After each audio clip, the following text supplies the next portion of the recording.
हे hello किसान भाइयों, मैं हूं आपका मछली वाला भैया उन्मेष टहरिया फिशरीज ग्रेजुएट एंटरप्रेन्योर और आप देख रहे हैं ऑस्कर फिशरीज। किसान भाइयों, आज के वीडियो में हम लोग बात करने वाले हैं, अगर आपका तालाब में बहुत ज़्यादा खरपतवार है, चाहे वो नेपियर ग्रास हो गया, हाइड्रिला हो गया, या फिर बहुत ज़्यादा आपका जो तालाब है वो 50 से 60% ज़्यादा आपके घास फूस खरपतवार से भरी हुई है, तो उस तालाब में कौन सी मछली का पालन किया जाए। और साथ ही साथ मैं आपको ग्रास कार्प मछली को किस मछली के साथ आप पालन करेंगे, खासकर ठंडी में, तो वो कैसे अच्छा ग्रोथ करेगा उसके बारे में भी मैं डिस्कस करने वाला हूँ। देखिए किसान भाइयों, हम लोग ग्रास कार्प मछली को ऐसे तालाब में पालते हैं जहाँ पर या तो खरपतवार अधिकतम हो, या फिर जहाँ पर आप घोंघी जो घोंघा होता है उसकी संख्या ज़्यादा हो।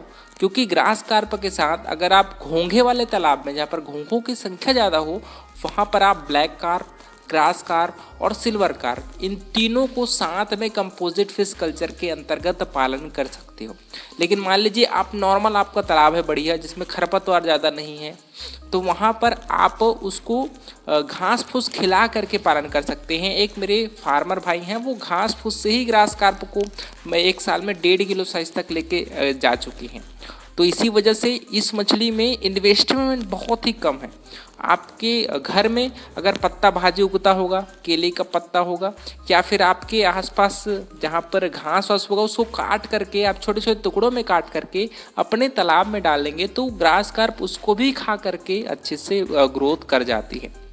तो अगर आप ग्रास कार्प मछली का पालन करना चाहते हैं दोस्तों, तो आपका तालाब लगभग, अगर आप 25 डिसमिल भी अगर आपका तालाब है, मतलब लगभग 10,000 से 15,000 स्क्वायर फीट के बीच में अगर आपका तालाब है, तो वहाँ से आप ग्रास कार्प मछली का पालन स्टार्ट कर सकते हैं।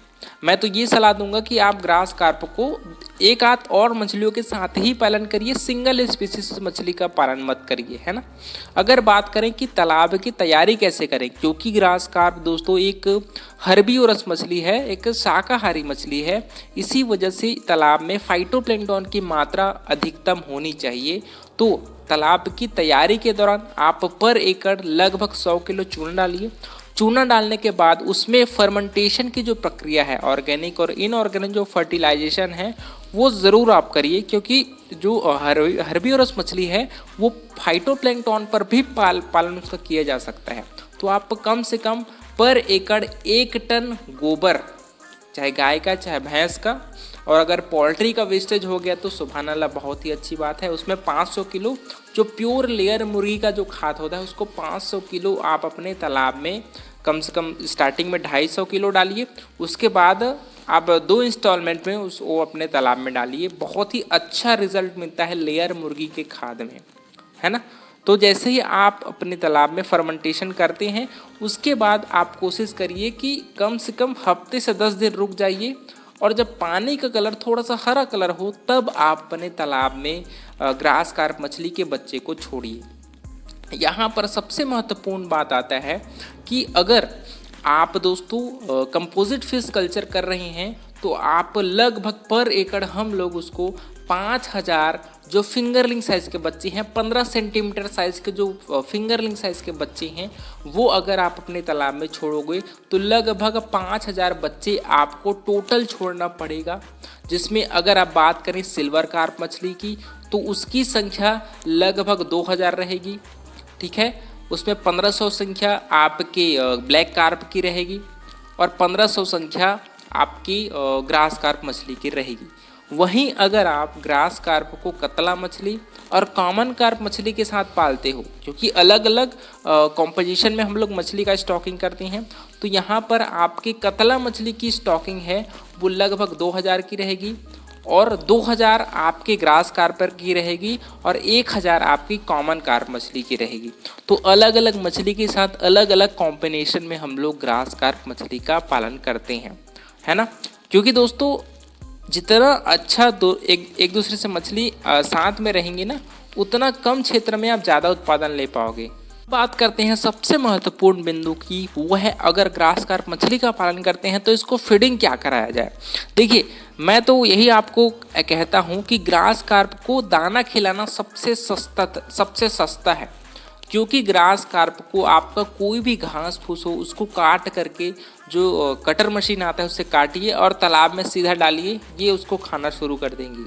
लेकिन एक चीज़ आपको ज़रूर ध्यान देना है कि आप लगभग मछली को 50 ग्राम होते तक सरसों खली और राइस ब्रैन और उसमें आप द चॉप्ड जो पत्ता गोभी होता है उसको मिला करके अगर आप खिलाएंगे ना तो आपकी मछलियाँ बहुत ही अच्छी ग्रोथ करेंगी, क्योंकि लगभग 50 ग्राम होने के बाद ही ये बड़ी साइज़ की जो घास होती है, पत्तियाँ होती हैं, उसको खा पाती हैं। तो मैं ये सलाह दूंगा कि 50 ग्राम होते तक उसको खली, आपके राइस ब्रैन और उसमें पत्ता गोभी, इन तीनों को आप अच्छे से मिला दीजिए पानी भिगा करके और तालाब में गोला बना करके छोड़ दीजिए।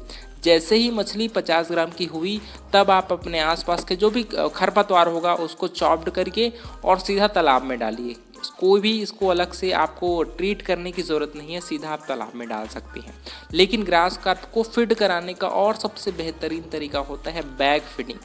जो आपका जालीदार बैग होता है ना, जालीनुमा जिसमें छेद होता है, उसमें अगर आप खली, राइस ब्रैन और उसमें आप पत्ता गोभी या फिर केले का पत्ता, इन दोनों में से कोई भी एक चीज़ को अगर मिला करके आप ग्रास कार्प को खिलाएंगे तो ये मछली बहुत ही जल्द आपको ग्रोथ करके दिखाएगी। अगर आप अच्छे तरीके से इस मछली को खाना खिलाएंगे दोस्तों तो ये मछली डेफिनेटली 6 महीने में 1 किलो साइज़ तक पहुंच सकती है, अगर आप इसका अच्छे से केयर कर पाते हैं तो। मेरे खुद सब्सक्राइबर भाई लोग हैं, वो ग्रास कार्प मछली को साल में 1.5 किलो 2 किलो साइज़ तक होकर बेचते हैं। मेरे खुद तालाब में 3 किलो एक साल में मछलियां हैं, 3 किलो तक बढ़ी थी ग्रास कार्प। क्योंकि इस मछली की खासियत है कि ये मछली अपने बॉडी वेट के भार के अनुसार से उतना खाना खा सकती हैं जितना उनके शरीर का भार है। इसी वजह से आप अपने तालाब में कितना भी खाना डालिए, ये मछली सभी खाना को चट कर जाती है। तो अगर आप अच्छे से ग्रास कार्प का पालन करेंगे तो आपको डेफिनेटली आप साल में 1.5 से 2 किलो साइज तक ग्रास कार्प को ले जाओगे। दूसरी बात कि यार ग्रास कार्प मछली के पालन में अपने को खर्च कितना आता है। देखिए, ग्रास कार्प के पालन में लगभग 60 रुपये, मैक्सिमम मैं बात कर रहा हूँ ना, 60 रुपये तक का खर्च आता है। और इस मछली का मार्केट प्राइस अगर आप पता करेंगे तो लगभग 160 से 170 रुपये तक में ये मछली बिक जाती है। इसी वजह से इस मछली का प्रॉफिट मार्जिन अगर बात करूँ तो आपको कभी भी आप इससे 100 रुपये से कम इससे नहीं कमाएंगे, आप ज़्यादा ही कमाएंगे। तो इसी वजह से ग्रास कार्प मछली को, क्योंकि पालना भी बहुत आसान है और इसका मार्केट वैल्यू भी बहुत अच्छी है और इसके फीडिंग इन्वेस्टमेंट, फीड कॉस्ट भी बहुत कम है, इस वजह से इस मछली को मैं, कोई भी नए फार्मर है उनको सलाह दूंगा कि इस मछली से आप पालन करना स्टार्ट करिए, आपको डेफिनेटली फ़ायदा होगा, है ना। क्योंकि आपको इसको एकदम से कैलकुलेट करके फीडिंग कराने की भी ज़रूरत नहीं है। कोई भी घास फूस उठाइए और तालाब में डालिए, ये मछली आसानी से खा पी कर अपना ग्रोथ है वो कर लेती हैं। और समय समय पर तालाब में फर्मेंटेशन ज़रूर करिए।